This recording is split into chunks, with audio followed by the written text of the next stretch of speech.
All right, guys, another boring screen video, but I've got some interesting information for you here. So I've got the question a few times, what does live valve actually do? So if you want a really good rundown on this, go to UTV Driver and read their article called What Does Honda's Live Valve Suspension Actually Do? Basically, what live valve suspension does is it monitors a lot of things with accelerometers and also engine RPM and throttle position and stuff like that. And it lets the suspension predict what the vehicle is going to do. So when you go into a corner and you start to turn left, right, weight's going to transfer right, causing body roll. So it stiffens up the compression dampening on the right side to act like an electronic sway bar kind of deal. It does the same thing when you're going forward and you nail the brakes, it's going to dive. It stiffens up the front suspension.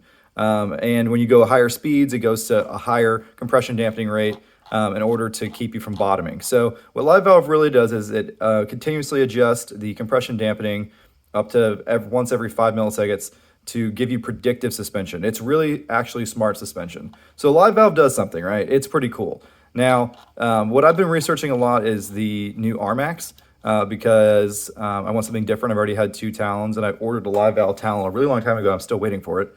So I want something in the meantime. And if you look at the RMAXs, the limiteds come with some kind of smart suspension, right? They'd like you to believe. But if you actually go through and you read it, they're pretty upfront about the fact that all their electronic suspension does, see if I can find it in this giant write-up they put on here. There we go. IQS suspension. All IQS does is intelligent quick switch. Basically, it's a 3-position Fox QS3 with a little actuator that does this for you. So instead of you having to go to each of your 4 shocks and turning a knob, which takes all of 30 seconds, there's a button inside the cab for the laziest among us. It doesn't really do anything smart. It's not predictive, etc.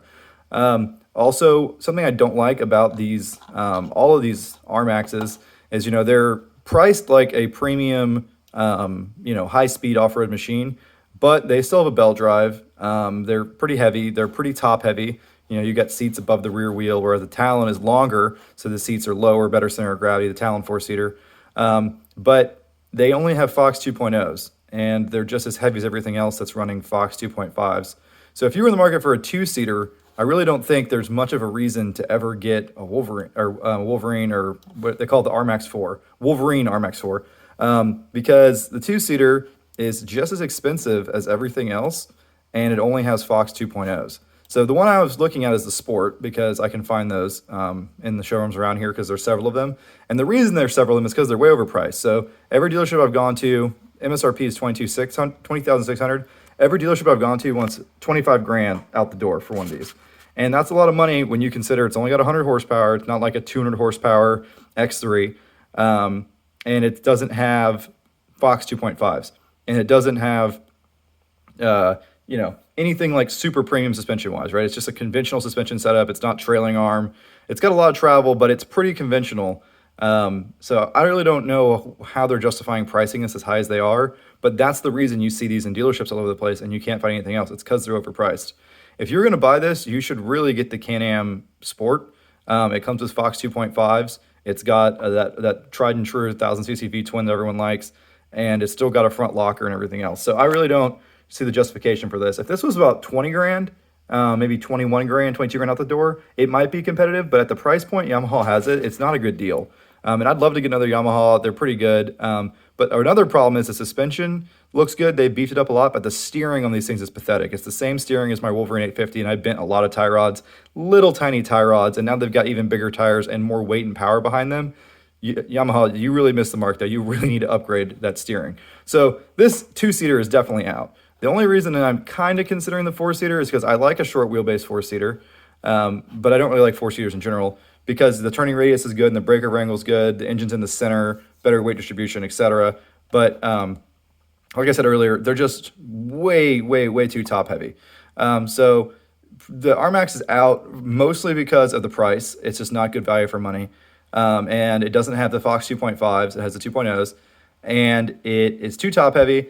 and the steering is too flimsy. So I'd love to get an RMAX Yamaha, but you just priced it too high and you missed out on upgrading the steering. You did a good job upgrading the suspension over the Wolverine 850. Steering is just as pathetic. The roll cage is just as pathetic. There's only one bolt slotted through here. I mean, this is the worst roll cage in the industry.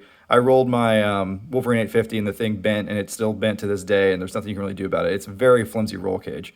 So sorry, Yamaha, you're trying, but you're just about as far as behind as Honda from the Can-Am and the Polaris boys. So other stuff I was looking at is the Can-Am side-by-sides. They're pretty good. I'll never buy another Polaris until they really figure their lives out. That new one's kind of cool, but way too big for what I do. So Can-Am now makes a XMR Turbo RR in a 64-inch. It used to have the lower horsepower motor. You can now get the 200 horsepower XMR in the narrower package. And I'm not really a big XMR fan. I've seen too many people bend frames and A-arms and stuff like that. But the 64s are objectively stronger because they're not as wide and there's less torque on all the frame mounts and everything and the switching components because, well, it's not as wide. So when you hit a tree, your tire is not 4 feet away from you hitting the tree. It's only 3 feet away from you. It's simple torque. But anyways, so that is attractive. Also starts at 25. So depending on that price range there, it's not too much more than the RMAX. And it literally has twice the power. It's factory snorkeled, way better suspension. Fox 2.5s. So, you know, very, very tempting there. I also really like the Maverick Sport XMR. A good buddy of mine has one of these, or had one, and it was awesome. And it does have the Fox 2.5s again. It's factory snorkeled. It's got the V-twin I like. So both those are very attractive. Problem is I can't find either one in dealerships right now. I am still searching pretty hard to get a Grizzly for you guys because I know you want to see a Grizzly. So I'm looking at every possible Grizzly for sale in the United States and trying to find one close to me. And the closest one I found is apparently at Spaceport Cycles in Titusville. I'm going to give them a call today. Yamaha's cool. You can actually search their inventory on the website, and it's fairly up to date. But finding things in stock right now is just really painful. What I really would go buy in a heartbeat if I could find it is a YXZ. And I found several around here, but they're all the SS models. And SS means paddle shift. It's like the same transmission, but they have a computer doing it. If I'm going to get one of these, I definitely want the 3-pedal car. It's more fun for me to have manual clutch, and the kind of mudding and stuff like that I do, I'd rather be responsible for smoking the clutch or doing something dumb than the transmission doing it in the mud. These things are geared high. They're tricky to drive in the mud, but if you know what you're doing, you can make it work, and I think I know what I'm doing. So I'd like to get one. I'll probably have some problems with it. I'll probably break all the usual stuff, but aftermarket support is really good for these guys, and they're priced pretty good. So, you know, this is $20,000 MSRP. It's got way better suspension than an RMAX. It's still got 2 seats. It doesn't have low range and stuff, right? So you can't crawl it, but it's easy to snorkel because there's no belt drive to vent. And yeah, they're just fun and they're cool. And you know, 2019 and up does have lower gears, the radiators in the back, so they did do some cool stuff like that. And it has the best visibility of any side-by-side. You know, the way the hood is sloped, you get really good visibility. So I'd love to find one of these. The closest I found is in North Carolina, and I might just drive there and pick it up because I've wanted one of these for a while. I honestly think the Talon, actually, it's not an opinion. The Talon is obviously all around a better off-roader. It has low range. It's got 6 speeds instead of 5. It can turn a 33-inch tire stock, etc. This, you put a 30 on, you're going to burn the clutches probably, and any kind of mud, any kind of mudding 30-inch tire. But this is better suspension than the Talon, and it has a clutch pedal on the floor, which is super cool.